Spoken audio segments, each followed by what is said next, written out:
Қайырлы күн баршаңызға. Бүгінгі кезектің 32 сөз плейс подкастында құрметті қонағымыз Серік ағай. Ең алдымен өзіңізді біздің оқырмандарымызға, ұстаздар қауымына таныстырып өтсеңіз.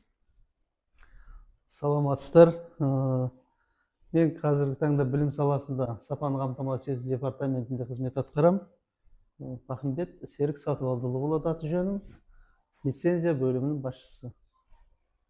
Көп рахмет, мен танысқаныма өте қуаныштымын. Енді кезекті сұрағым, осы білім саласындағы жолыңыз қалай басталды?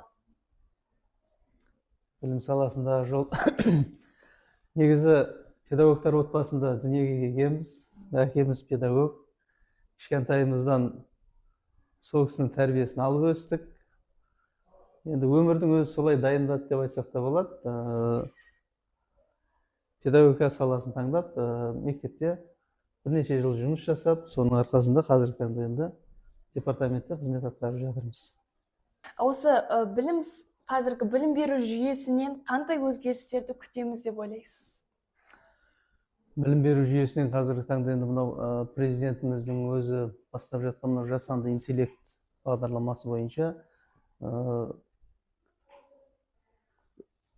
оқушылардың арасында да, жаңағы педагогтардың арасында да компьютерменен жұмыс жасау, компьютер жасау немесе осы жасанды интеллектті көп қолдану, әсіресе мынау чат GPT-ді қолдану өмірімізді оңайлату мақсатында. Сол жаңа жасанды интеллектті көбірек пайдаланамыз деген ойдамыз енді. Өте керемет, мен де келісемін. Енді келесі сұрағым, осы бір әсерлі сұрағым болып тұр. Осы қазіргі оқушыларымызға қандай тілек айтар едіңіз? Оқушыларымызға енді біздің уақытысында оқыған кезімізде бұндай технологиялар болған жоқ. Мына компьютердің өзінде біз мектепте көрген жоқпыз. Қазіргі мынау дамыған заманда керемет білім алып, барлық оқушыларға жағдай жасалған деп ойлаймын. Уақытысында өзім мектепте оқып жүргенде олимпиадаларға қатысып, облыстардан да орын алып жүрдік. Менің мектепке мұғалім болғандағы мақсатым өзімнен жеткен деңгейден жаңа оқушыларды жоғарғы деңгейге жеткізу мақсатында болды. Оқушыларға тілейтінім осы, енді тек облыс емес, республика, халықаралық деңгейде біздің Қазақстанның атын шығару.